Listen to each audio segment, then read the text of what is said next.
Now, speaking of the gospel, we've been asking you to read through the Gospel of Mark during the season of Lent. 16 chapters, the shortest gospel and the oldest. Once you read Mark, you start reading through Matthew and Luke, you're going to read a lot of the same stories. You can easily read through Mark 2 or 3 times during the season of Lent, and it's like everything else. Once you start doing it, it gets easier and easier, and it makes more and more sense. We've been, both Josh Fitzpatrick in Trinity Hall in our modern service, Table of Grace, and I've been preaching on Mark throughout the season of Lent. And we move today to the 12th chapter and a famous passage that is found here in Mark and also in some of the other Gospels about the greatest commandment. So we'll read starting with verse 28 of chapter 12. One of the scribes came near and heard them disputing with one another. And seeing that he answered them well, he asked Jesus, "Which commandment is the first of all?" And Jesus answered, "The first is this, Hear, O Israel, the Lord our God, the Lord is one. You shall love the Lord your God with all your heart, and with all your soul, with all your mind, and with all your strength." And then he added the second one, "And you shall love your neighbor as yourself. There is no other commandment greater than these." Other gospel writers, when telling this story, say that in these 2 commandments is contained the entire Jewish law. Then the scribe said to him, "You are right, teacher. You have truly said that he is one, and besides him there is no other. And to love him with all the heart, and with all the understanding, and with all the strength, and to love one's neighbor as oneself. This is much more important than all burnt offerings and sacrifices." In other words, it's more important than the law. When Jesus saw he answered wisely, he said to him, "You are not far from the kingdom of God." This is the word of the Lord. Thanks be to God. Several weeks ago, I was reading the Wall Street Journal, and I noticed an article in one of the back sections, a great big feature article, talking about the fact that you're never too old to learn. And it took on this myth that I think a lot of us have bought into, and that is that when you get older, it's harder to learn, hard to teach old dogs new tricks. And they were quoting a number of cognitive experts and therapists saying this absolutely is not true, that you never lose the ability to learn, no matter how old you get. So I was interested in this. It talked about 3 different things that you can learn as examples. One was coding, computer programming. I kind of think that's something you have to be young to do, but they said, no way. You can learn how to write code no matter how old you are, 60s, 70s, or 80s. They talked about learning a foreign language. No matter how old you get, you can learn a foreign language. And then the one that got my attention, the one that kept me reading, was golf. They said you can take up golf in your 60s or your 70s or 80s and get reasonably good at it. Now, I was struck at that because I took up golf in my 30s and 40s, and it totally defeated me. It absolutely defeated me. So I was interested in this, and I kept reading through here, and it was quoting several great golf teachers, and they all said this, that the key to learning how to play golf, especially at an older age, is to keep it simple, really, really simple. And this one golf coach that they quoted said, you really only have to remember 3 things. Keep your head reasonably still, keep your arms straight, and swing hard. Now, I haven't tried that, but let me tell you something. If you go out this week and your golf game is improved because of that, I'm going to send you the bill because it'll be less than your instructor would have cost. That kind of instruction is hard to come by. Just keep it simple. When we open up this passage in the New Testament, it is a remarkable moment, and as I said, we find it in more than one place in the New Testament, where Jesus tells us to just keep it simple. He is out there teaching, and a lot of people around him, they're asking questions. And there comes this moment when Jesus says, look, there are only 2 things you really need to remember. Love the Lord your God with all your heart, mind, soul, and strength, and love one another as you love yourself. I'll make it even simpler than that. He basically says, you only have to remember this: love God and love each other. That's it. In one of the other Gospels, he says the entire law is contained in this commandment: love God and love each other. You have to have a little understanding of what it meant to be a Jew in those days to recognize how utterly, utterly radical Jesus was when he made this statement. You see, to be a Jew in those days meant that you knew and understood the Jewish law. And the Jewish law had hundreds of different laws to it and rules and regulations. There were dietary regulations. There were regulations about how and when you should go to church. They went on and on and on ad infinitum. And when you stop and think about it, what the leaders of the Jewish religion had taught people was that in order to have a relationship with God, you had to follow the law. Your relationship with God was defined and limited by how well you knew and executed the Jewish law. And so if you buy into that, it's no wonder that the Pharisees, who knew the law up and down, would strut around with such arrogance. The uneducated people didn't even know all the laws and the restrictions. The Pharisees knew every single one of them. It was their claim to having a perfect relationship with God. And they could look at everybody else and say, your relationship with God just isn't quite there yet, because you neither know nor do you follow perfectly the laws that we know and that we follow. So you can imagine how radical this was when Jesus tells these people that their relationship is not defined by hundreds of laws, but it's defined by only two things: love God and love one another. It broke the power. It destroyed the authority that the religious people had over all the people. And make no mistake about this, this is why they killed him. This is why they killed him. When he came out and he said, your relationship with God is your relationship with God, and you don't have to worry about anything except these two things: love God and love neighbor, it destroyed all of their authority. They could not handle that. That's why they put him on a tree. That's what happens in religion, isn't it? Religious authorities, people like me, theologians and preachers, we like to be able to set and define the limits of your relationship with God. Say, this is what it means for you to be with God, and we kind of spell it out. It's been happening since the time of Jesus. If you're my age and you grew up in a small Texas town in the 1960s, you knew really, really well back in those days what it meant to be in a relationship with God, didn't you? What it was that defined your relationship with God. It was real simple. You can say it with me. Don't smoke, don't drink, don't dance, don't go out with girls who do. Right? We knew it well. That was what it meant to have a relationship with God. And a lot of you remember this. When the Methodists and all those small Texas towns got really, really liberal, and they changed the part about dancing, we started having a dance every now and then at the Methodist Youth Fellowship at the church on Sunday night.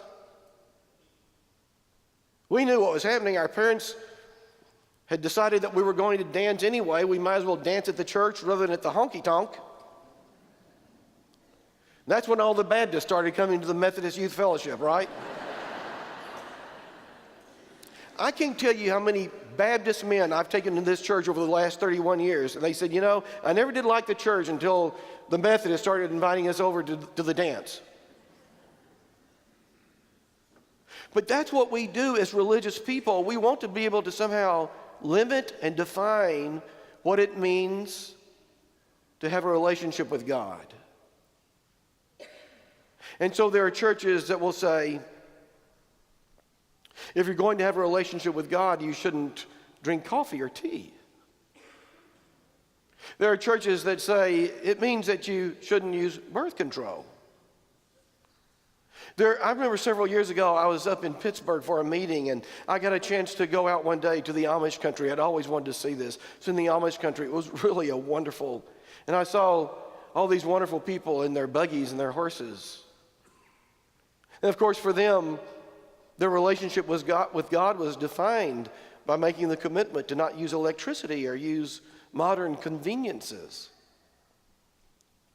And don't misunderstand me, there's nothing wrong with having community rules or morals or traditions. It's just that it may be that those rules don't really define your relationship with God.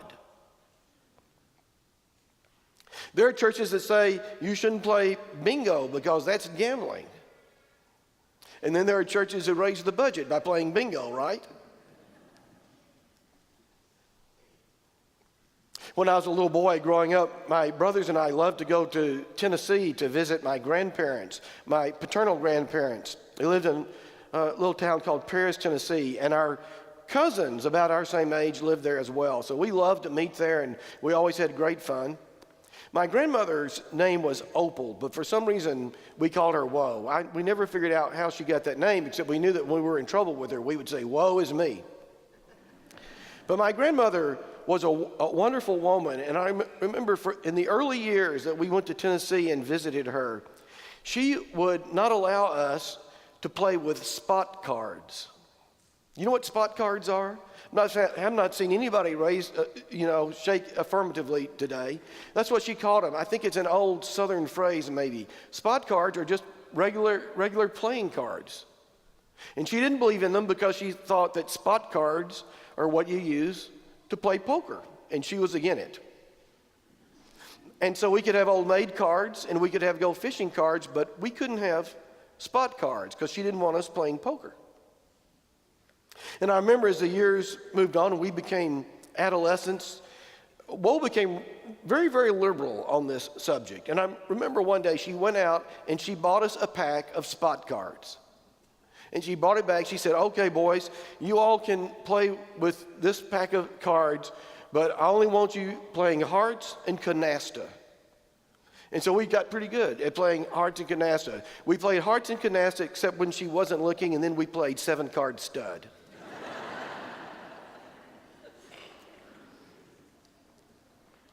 But that's what happens, isn't it?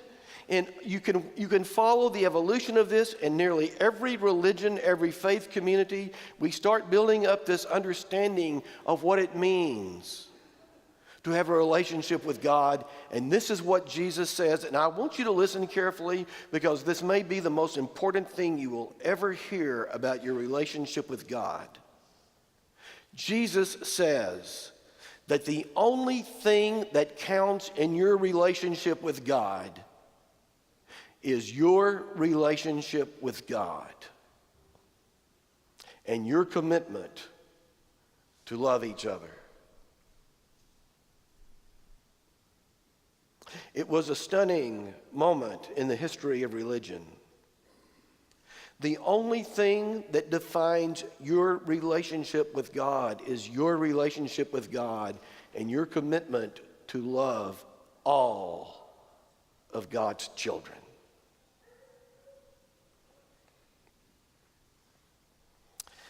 This past Friday, I went down the road to the bank. I had a deposit to make. I decided to go in. So I made a deposit. I was talking with this teller. It was Friday afternoon, and we were just making small talk. And after I finished my deposit, I got ready to leave. She said, she's just being friendly. She said, "Well, what have you got planned for the weekend?" And I said, "Well, honestly, I'm working this weekend. I'm a preacher. I'm a pastor." And she grinned, and we departed. I walked out into the parking lot. I was headed towards my truck. And all of a sudden, I heard a voice behind me saying, "Sir, sir." And I thought maybe I'd left something in the lobby of the bank or something. And so I turned around. There was a young woman coming towards me, younger than I, a different color from me, different ethnicity. And she came up to me. We ended up meeting right in the center of the parking lot there in front of the bank. And she said, "Did I hear you say you're a pastor?" And I said, "Yes." She said, "Would you do a favor for me? Would you pray for me?" I said, of course. This has never happened to me. I was surprised at how easy this came to me. I mean, there we were, right in the middle of the afternoon, in the middle of this parking lot, in the middle of Plano. She said, would you pray for me? I said, yes. She told me her name and a little bit about what's going on in her life. And I took her hand, and we stood there in that parking lot, and we prayed together. I could tell by the way she was responding to my prayer verbally that we come from two very different faith traditions. I'm guessing that if we'd been there talking about theology or doctrine or what we believe, that we wouldn't have agreed on everything at all. But you see, that's not what was happening. We were standing there praying together. She standing there, a precious child of God. I standing next to her, a child of God. And what we had in common was the recognition that we were both knitted together in our mother's womb by God who created us and loved us. And that was all that counted. We finished praying and she went her way, and I started towards my truck. And as I got in my truck and drove away, I started thinking about this. There are 7 billion people on planet Earth, and she was one of them. But I thought, you know what? It could have been any one of those 7 billion people, and not a single thing would have been different about it. We would have just been two people holding hands, praying to the God who created us both. It could have been a Jew, or a Muslim, or a Buddhist, or someone who's not sure. It could have been a straight person, or it could have been a gay person. It could have been a convicted felon. It could have been a friend. It could have been an enemy. And in the eyes of God, not one single thing would be different. Just two people standing there, praying together. When Jesus said that all you have to do is to love God and love each other, he made it so incredibly simple and so utterly difficult, didn't he?